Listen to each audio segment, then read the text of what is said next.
नाम रमेश है। मैं अपने आप को बहुत खुशकिस्मत मानता हूँ कि मेरी शादी रचना से हुई है। रचना और मेरी शादी घरवालों की मर्जी से हुई है। रचना बहुत सुंदर है। शुरुआत में मुझे लगा था कि वो मुझसे शादी को हाँ नहीं कहेंगी, लेकिन जब मैं उसे देखने गया तब उसके स्वभाव का पता चला। बहुत अच्छा उनका परिवार था। रचना जब शादी करके मेरी जिंदगी में आई तब से मेरी जिंदगी बदल गई है। सभी मुझे कहते थे कि मैं बहुत खुशकिस्मत हूँ। अभी मेरी शादी को करीब 3 महीने ही हुए हैं। मेरा सपना था कि मैं बड़े शहर में एक बड़ा शोरूम बनवाऊं कपड़े का। मैंने रचना को इसके बारे में बताया। रचना को पता है कि यह मेरे लिए कितना बड़ा सपना, मैं दिन रात इसी में लगा रहता हूँ। बड़ी मुश्किल से मुझे एक जगह मिली, लेकिन पैसे बहुत ज्यादा थे। इसलिए मैंने अपने गांव की जमीन बेचने का फैसला किया था। जमीन में मेरे पिता के दूसरे भाइयों का भी हिस्सा था। इसी काम के लिए मुझे कुछ दिनों तक गांव में जाना पड़ रहा था। मैंने रचना को चलने को कहा क्योंकि पता नहीं कितना समय लग सकता है, लेकिन उसने कहा कि वो अपने मायके चली जाएगी। मैंने भी सोचा कि ठीक है। रचना अपने मायके चली गई। मैं अपने गांव चला गया। रचना से मैं फोन पर बात किया करता था। जमीन के कागज और सारी बातों में समय लग रहा था। इस दौरान मेरी पत्नी से मेरी बात होती रहती थी। मैंने एक शाम उसे फोन किया तो वो कुछ बदली बदली थी, ज्यादा बोल नहीं रही थी। मैंने पूछा क्या हुआ, तुम ठीक हो? वो बोली कि मुझे आपको कुछ बात बतानी है। मैंने कहा कि बताओ, क्या बोलना चाहती हो? वो थोड़ी देर चुप रही और फिर बोली कि नहीं, अभी नहीं, मैं आपको मिलकर ही बताऊंगी। मैंने भी कहा कि ठीक है, लेकिन मुझे नहीं पता था कि मेरी जिंदगी में इतनी बड़ी बात होने वाली है। अगले दिन दोपहर में मैंने जब रचना को फोन किया तो उसने फोन नहीं उठाया। मैंने भी सोचा कि कुछ काम होगा, इसलिए मैंने उस बात पर ज्यादा ध्यान नहीं दिया। मैं सारा दिन अपने काम में उलझा रहा। काम भी जरूरी था क्योंकि वो खत्म करके ही मैं जल्दी से रचना के पास वापस जा सकता था। दिन भर के काम के बाद मैंने फिर शाम को रचना को फोन किया, लेकिन इस बार उसका फोन स्विच ऑफ आ रहा था। मैंने फिर सोचा कि शायद किसी काम से गई होगी और मोबाइल स्विच ऑफ हो गया होगा। मैंने रात फिर किया क्योंकि दिन भर बात हो ना हो, लेकिन रात में जरूर बात किया करते थे। लेकिन रात में भी उसका फोन स्विच ऑफ था। अब मुझे थोड़ी फिक्र हुई, लेकिन फिर मैंने सोचा कि वो उसके घर ही है, अगर कुछ बात होती तो मुझे फोन आ ही जाता। थोड़ा बहुत विचार करके मैं सो गया। मैंने सोचा कि उसके घर में किसी को फोन करूं, लेकिन रात में उस समय फोन करना मैंने उचित नहीं समझा, इसलिए मैं सो गया। सुबह उठते ही मुझे यही ख्याल आ रहा था कि मैं रचना से बात करूं। सुबह भी मैंने फोन किया, लेकिन अभी भी वही बात, उसका फोन स्विच ऑफ ही था। अब मैंने उसकी मम्मी को फोन किया, लेकिन उन्होंने भी मेरा फोन नहीं उठाया। अब मुझे थोड़ी फिक्र होने लगी थी कि क्योंकि किसी से भी मेरी बात नहीं हो रही थी। करीब 3 दिन तक ना रचना का फोन आया ना उसकी माँ का। मैं अपने काम में लगा रहा। फिर एक शाम मेरी सास का फोन आया। मैंने पूछा कि रचना कहाँ है। वो बोली रचना अपनी एक चचेरी बहन की शादी में गई है। शायद वहां नेटवर्क नहीं होगा, इसलिए बात नहीं हो पा रही है। मैं भूल गया था, रचना ने मुझे बताया था कि वो वहां जाने वाली है। मेरी चिंता थोड़ी काम हो गई और मैं वापस अपने काम में लग गया।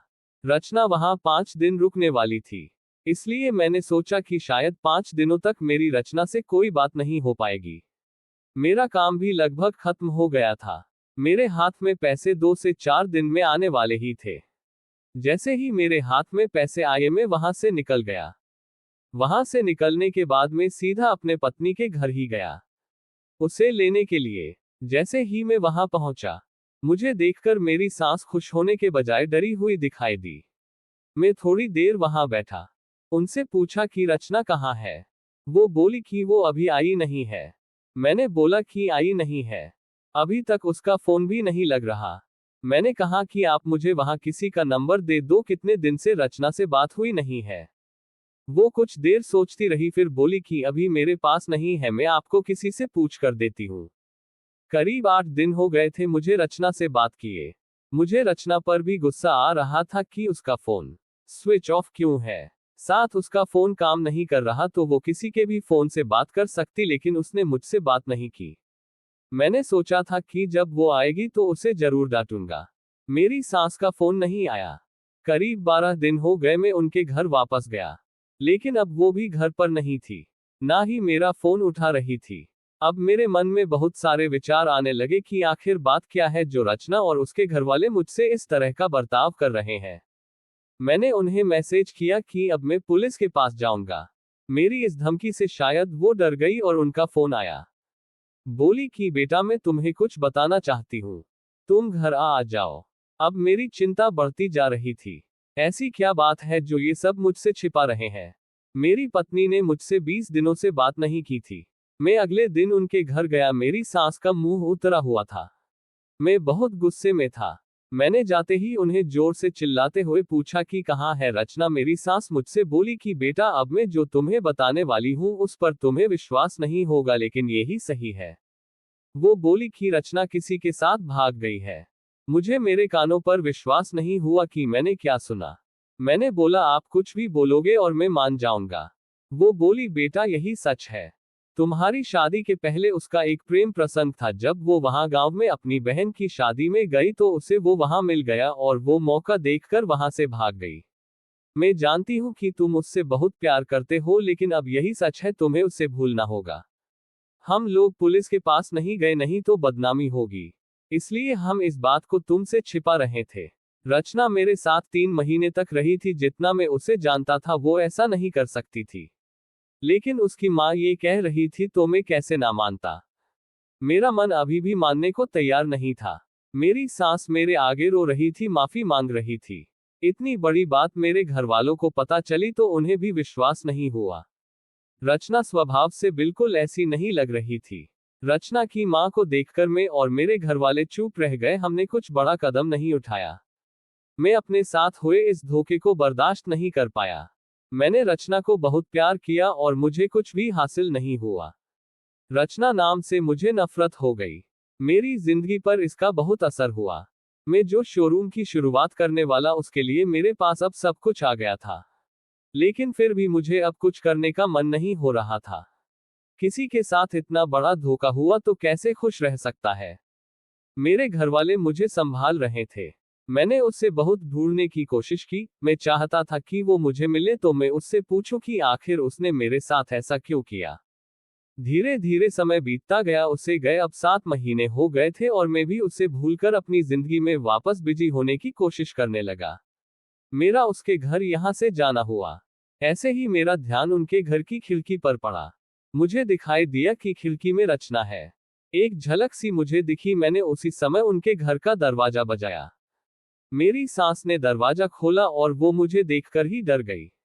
दरवाजा खुलते ही मैं अंदर जाने लगा। मेरी सास ने मुझे रोका, लेकिन मैं नहीं माना। अंदर मैं कमरे में गया तो रचना को देखकर मैं हैरान रह गया। रचना व्हील चेयर पर बैठी थी। रचना ने मुझे देखा और उसकी आंखों से आंसू आ गए। मैंने पूछा ये क्या हुआ। रचना बस रो रही थी। मेरी सास बोली कि बेटा रचना जब शादी में गई थी तब उसका एक्सीडेंट हो गया था और उसे ऐसी जगह चोट आई जिसके कारण अब वो चल नहीं सकती है। एक्सीडेंट के समय भी बेहोशी में ये कह रही थी तुम्हें ना बताए वो बड़े काम के लिए गए हैं। डॉक्टर ने जब बताया कि हो सकता है रचना अब चल ना सके और इलाज पर बहुत ज्यादा पैसा लगेगा, तब भी मैंने कहा कि दामाद जी को बता देते हैं। लेकिन रचना ने कहा कि मैं उनकी जिंदगी खराब नहीं कर सकती। उनका सपना है शोरूम खोलने का है, उनकी जिंदगी में जाऊंगी तो उन पर बोझ ही बनूंगी।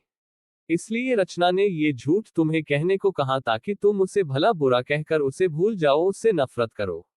मेरी पत्नी मुझसे इतना प्यार करती थी। मैंने उससे कहा कि रचना अगर मेरे साथ ऐसा कुछ हो जाता तो क्या तुम मुझे छोड़ देती। रचना ने रोते हुए कहा कि ऐसा मत बोलो। रचना ने कहा कि मैं आपकी दोषी हूँ। एक्सीडेंट में हमारा बच्चा जो मेरे गर्भ में था वो भी नहीं बचा। आप मुझे भूल जाए, दूसरी शादी कर लीजिए। मैं आप पर बोझ नहीं बनकर रहना चाहती। रचना की आंखों से आंसू नहीं रुक रहे थे। कितने दिनों उसने इन्हें रोक रखा होगा। मैंने रचना को बीते कुछ महीनों में ना जाने क्या कुछ नहीं कहा, लेकिन अब वो रचना को एक पल भी अपने से दूर नहीं रखना चाहता था। मैंने रचना की एक बात नहीं सुनी। मैं रचना को अपने साथ ले आया।